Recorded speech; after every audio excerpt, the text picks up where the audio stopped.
Hi there, I'm Lisa Guerrero with Inside Edition, and you are watching Bay Area Sports Wrap. Redemption for Jake Moody to win it from 44. Kick is up, and it is up and through. It's good. The 49ers win it.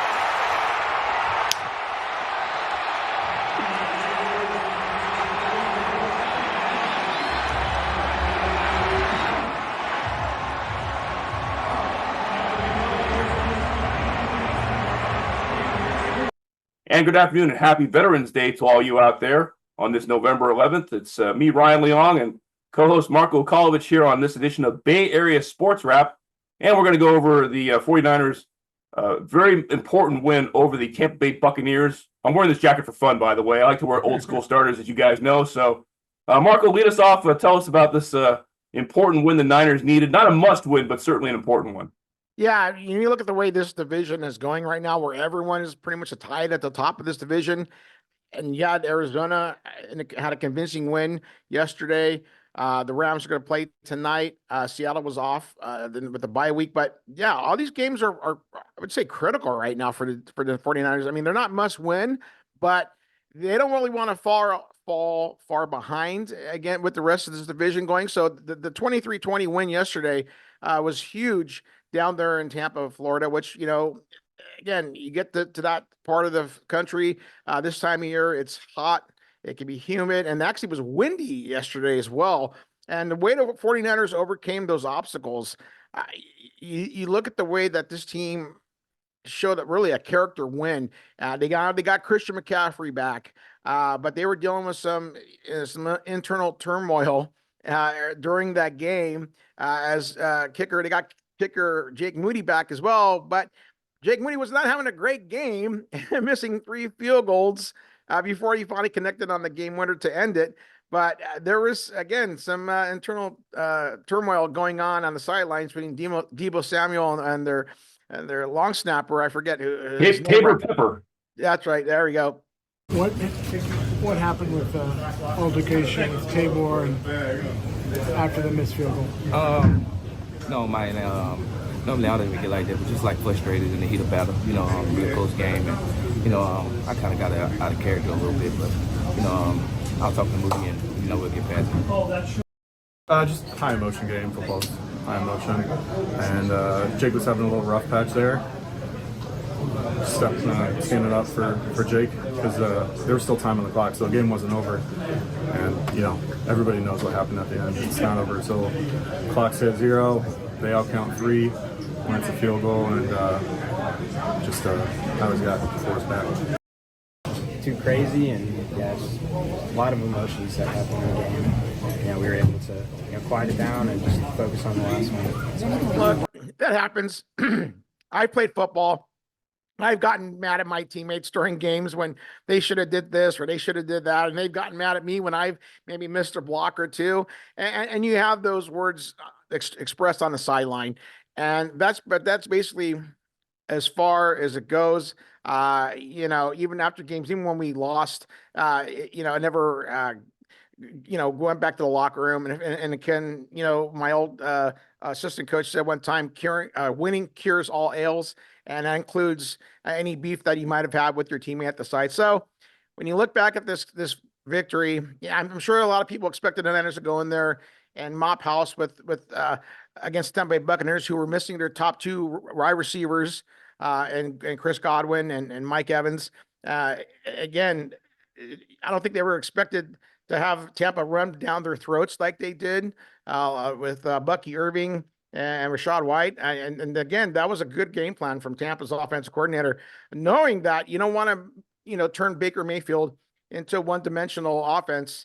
And the fact they were able to establish the run against the Niners, and who are notoriously known for stopping the run, it made for a long but difficult day for them, even though they did come out winning this one. 1st and 10. Purdy. Backpedals, throws, has McCaffrey. Throws it beautifully. Makes the catch. Oh, what a job by McCaffrey playing center field. That was awesome. Yeah, Mark, I was reading some comments, from different places. A lot of times I look at things on Facebook, and people pretty much say that this was a Brock Purdy game. If it wasn't for him, the Niners probably would have lost this one. And I think he really showed and impressed a lot of people, including Tom Brady, who, of course, was the analyst for Fox. He loves to, by the way, keep saying San Fran. He must be doing that on purpose, because the guy's from San Mateo. He's a Bay Area native. And, but this definitely was a game you got to give Purdy all the credit, because I really think he showed his mettle here. He was 25 of 36 for 353 yards and 2 touchdowns. I mean, just a really solid game from him. Yeah, and you look at the way, again, the Niners weren't able to get the running game really going against Tampa's tough defense. I think they were preparing for Christian McCaffrey's return, and I think their focal point was, do not let Christian McCaffrey beat us today. Let's have Brock Purdy beat us today. But that's exactly what happened. And you mentioned the stats, and he had that one throw that he completed that sticks in my mind is the one where he's under pressure and he kind of just throws it up for grabs. And you have Christian McCaffrey, who was running a wheel route to the flat there. He comes back for that ball, catches it, gets another 15 yards on that play after the yard after catch. And that right there told me that, okay, Brock Purdy's going to definitely be the guy that leads the charge here. He's got to make this team win. If somehow, some way, they're going to find a way to do it, despite Moody's kicking nails. Despite not getting the run game, truly going. Brock Purdy really showed what a great leader now he's becoming for this San Francisco 49ers team, not just offensively, but for the entire team itself.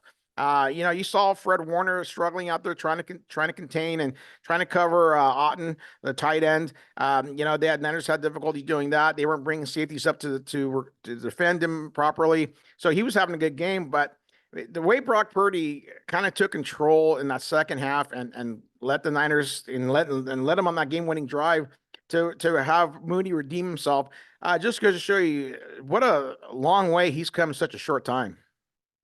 No, definitely. I couldn't agree more. I mean, he really has come a long way, and I still can't believe that he was still ever considered to be the last pick ever in the NFL draft, and he's become arguably one of the top 5 quarterbacks in the NFL. Yeah, definitely. And again, I think a lot of that has to do with, the program you come from. Iowa State's not known for really much of a football program, and quarterbacks don't necessarily come out of there and graduate to the NFL. And so I think, maybe that's why he lasted as the last pick and Mr. Irrelevant, right? But when you have a starter who did all 4 years to get that kind of experience, I mean, to me, quarterback is the one position in the NFL where I will take that over athleticism any other day, because quarterback's such the general on the field that, if you have a general who's not competent out there, whether it's a war or a football game, that team or whatever is going to lose, right? And so when you get that experience that Purdy did at Iowa State, he was able to take that and bring it into training camp his rookie year. He probably didn't think he was going to get a shot starting that year, knowing that he was third on the depth chart. But again, circumstances happen, and the fact that he didn't go in there when he finally did get that start 2 years ago, and wasn't like a deer in headlights, and he was able to really have a calm presence. And I think that's what his biggest attribute is that you never see this guy panic, you never see him freak out, no matter what. If it's 3rd and 20 at their own 5-yard line, this guy, he's cool, he's in control, and I think that's what he gets the most respect from his teammates about. Cool. To feel like pieces coming together. Here's Purdy looking to rip it. Oh, good catch and throws. Pearsall. Ricky Pearsall trying to beat his man in the end zone. And he is in. Touchdown, San Francisco. Ricky Pearsall's first NFL score. For you, a first career touchdown in this game. What did you see on that play? Yeah, we actually had a similar play before that I had to make a difficult catch, but he actually broke it up. And I told Brock when we get that similar look, and because we had a similar play, to throw that again. He ended up putting it in that window, and I had to do the rest. But it was really cool to see that all my teammates come down and run down and say congrats. Watch out. But yeah, I shout out to all my teammates coming down there celebrating my first touchdown. So shout out. Hey, look, I changed my jacket. Hey. Yeah, this is the one I think everybody wants to see me wearing anyway. So I think we'll start doing this from now on. I'll start wearing different jackets all the time for our podcast, kind of switch it up a little bit. Yeah, you're Mr. Starter jacket, so I am all for that. Thanks, appreciate it. Well, anyway, we just saw the highlight there of Ricky Pearsall. I mean, how amazing is that, right? Was it 50 days after he's been shot?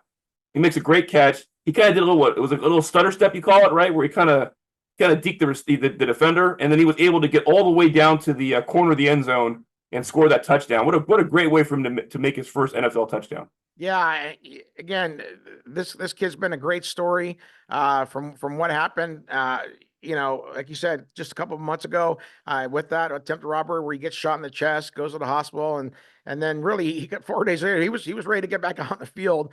And so that just goes to show you the preservation that this kid has had so far, and he finally gets rewarded. He runs a nice little deep post and on that play, gets behind the receiver, and again, Brock Purdy finds him perfectly in stride, and he's able to run the rest of that 40 yards into the end zone for his first touchdown. So the Niners definitely got to need him going forward, because you can't count on the health of Debo. Sometimes he's dealing with issues. George Kittle's dealing with some issues as well with their bodies, and to have now a healthy Ricky Pearsall, and there's a reason why George Lynch wanted this guy in the first round, and he saw the potential that he had over at Florida. And so the way I see Ricky now being more involved in this offense, I can see him line up in the slot. He's got to be kind of that Wes Welker type of player for the 49ers and Kyle Shanahan's offense.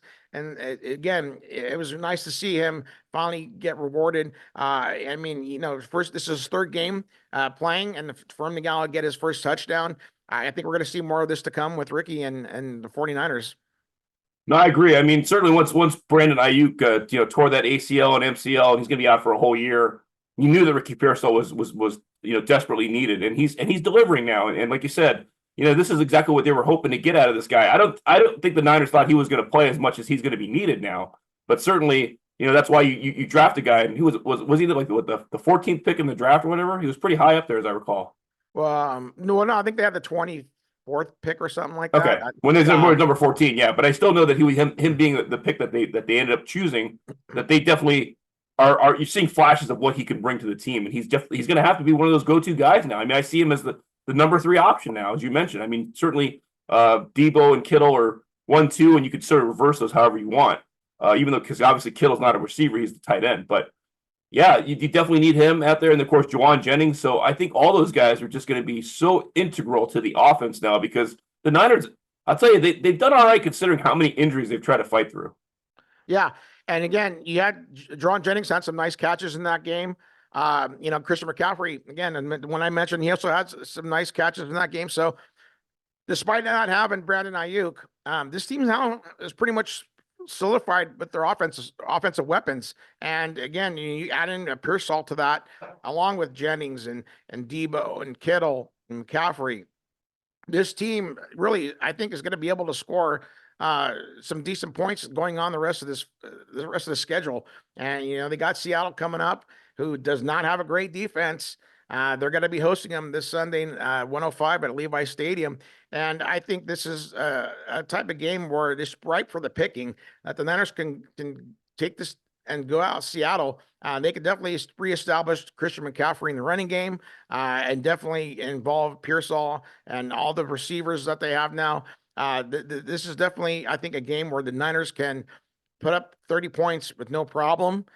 Seattle has not been able to stop many teams this season, and they've had to pretty much outscore them in their victories. So I see the Niners getting really some, offensive output, strong offensive output from this team going this Sunday. And I think that if they don't, then and something might be wrong with I think the play calling, because I think there was a few times where Kyle Shanahan was a little conservative there in that second half. But when you let Purdy do his thing, then really there's no stopping this offense. For 52 for the win, it is just good.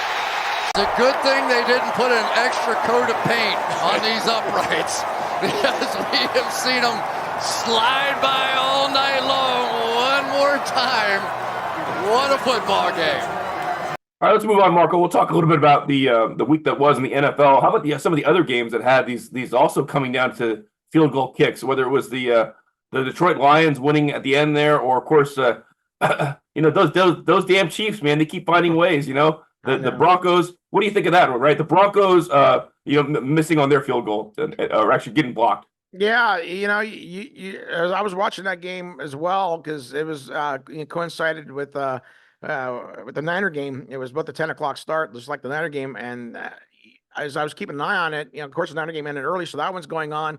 And you see the Broncos set up shop. They're looking for a chip shot field goal to end this game. They had a chance, and then, the Chiefs are able to get in there from the left side, block the kick, end the game, and remain undefeated. It's unbelievable. At least there's one thing I can say about the Kansas City Chiefs from a positive standpoint, me being the Raiders fan that I am.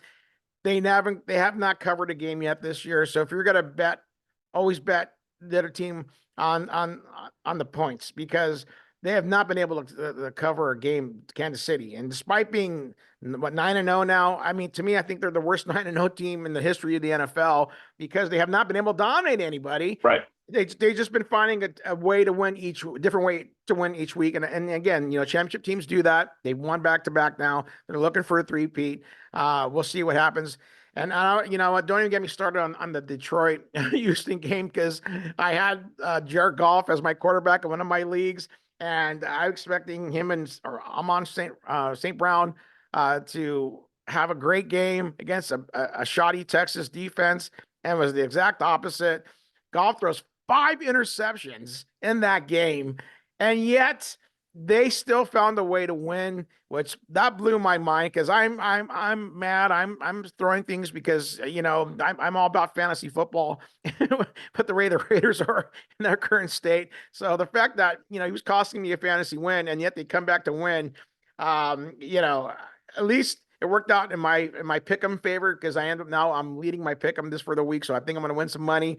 But wow, that was a game of like Keystone Cops with all the turnovers. There were 7 interceptions in that game. Right. And the fact that Detroit pulls it off, I still can't believe, I'm not sure on how they even pulled it off, Ryan. This is Tim Roy, the voice of your Golden State Warriors, and you're watching Bay Area Sports Wrap. Crowd standing. Curry driving again. Good! Oh, you're kidding me! Get it to him again.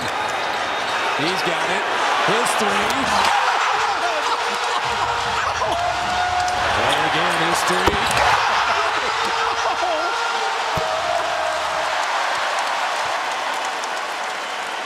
If you're wondering what the NBA record is for most points in a quarter, you just watched it. George Gervin had 33 and a quarter. And Klay Thompson has 50 and 37 in a quarter. I hear you. Couple more things. So I'll talk about first, maybe talk about the return of Klay Thompson. I put him right here next to Mr. Spock. And of course, that's going to be a big game.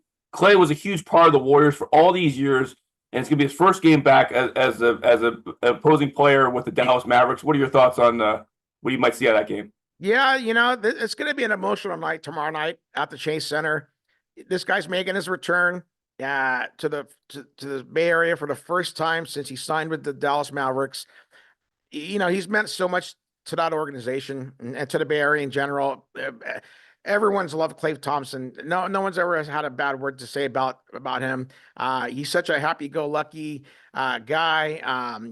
He shares his life with us with his boating and his bulldog. So I think tomorrow, there is going to be some tears shed, and I think you're going to see it on Klay Thompson's side. I'm not sure what kind of tribute the Warriors are planning for him tomorrow. I'm sure there's going to be one, of course, probably in the beginning, first quarter, right? But yeah, I think it's going to feel surreal for him to come out of that visiting locker room, something he's never done before until tomorrow.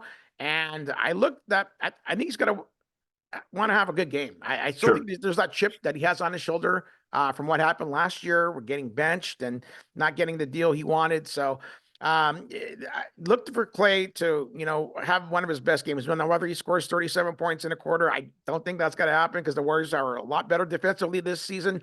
But I think they're really going to feed him the ball a lot tomorrow. Let's put it that way. If I had to make one prediction, he's going to throw up at least 10 3-pointers tomorrow. No, I know it's going to be interesting. I will say this. I noticed in the last few years for Klay, I think his demeanor changed somewhat. Of course, he had 2 really bad injuries. Just, of course, Father Time is undefeated, so he's getting older. And he just wasn't the same productive Klay. So he just wasn't quite as happy-go-lucky anymore. And so I think his time had come. I think a lot of Warrior fans are, definitely miss Klay, but they also feel like it was time to move on. Look how well the team is doing with Buddy Hield and was it Kyle Anderson, right? Yep. Some of the new guys, DeAnthony Melton. Anthony Melton, yep. All those guys have done really, really well. So you got to give Mike Dunleavy and Steve Kerr a lot of credit. They've kind of revamped the roster, and they're off to, an 8-2 start. So, yep. I mean, I just think it's going to be an interesting game. I'm looking forward to it tomorrow myself, and I'll be there at Chase Center. And yeah, I think if nothing else, it's going to be a trip down memory lane, if nothing else. Yeah, for sure. And again, you have the Warriors now 8-2, top of the Western Conference with Oklahoma City, who they just beat yesterday and really dominated that game until the fourth quarter when they kind of allowed them to come back. But hey, great teams hang on to win the games, right? Speaking of like Kansas City Chiefs, that's what the Warriors did last night, and now they're tied with them in Phoenix at 8-2, the top of the West, which is going to be a very competitive conference, just like it always is. And but yeah, you'll see Dallas in there in the mix eventually. But yeah, I think I look, I agree with you in that I think the fans have accepted that it was time for Klay to move on, and I think they've accepted that he's no longer part of this Warriors team and won't be for the rest of his career. But when you look again, Dunleavy bringing in guys like Hield, Melton, Anderson, Waters, this bench is so much now solidified. And I last year I worried when Steph Curry was not on the floor and who was going to pick up the scoring, and so now you have Jonathan Kuminga, who had a nice game yesterday, and Brandon Pajemski's back in the mix now. So I see as long as this team stays healthy, and that's really the key. They stay healthy, they're going to be at top of that Western Conference this year, and they're going to be a team to be reckoned with when the playoffs come. So this dynasty is not over just quite yet with this Warriors team. Good switch wide by Kiki Pickett. Decent delivery, and here's a chance. Still danger. And into the back of the net, the opening goal for the visitors. Asisan Oshwana in the 82nd minute. BFC has the lead, and Audi Field is stunned.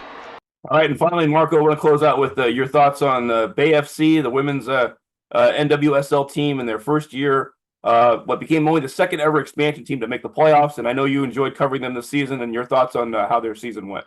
Yeah, what a successful season that coach Albertine Montoya and his group of players had. To as you mentioned, it became the second expansion team to make the playoffs in their inaugural year, and they set an NWSL record for the most wins by an expansion team with 11. And if you were following this team from the beginning, it really did not look like they were going to get to the 11 wins or much less make the playoffs. And this team, again, it came together at the right time. I would say in the last month or two, all of a sudden the chemistry was there with this team. And I think that was what was missing in the beginning. And again, when you get, 20 something plus new players that are playing with each other for the very first time, you had a lot come from Europe.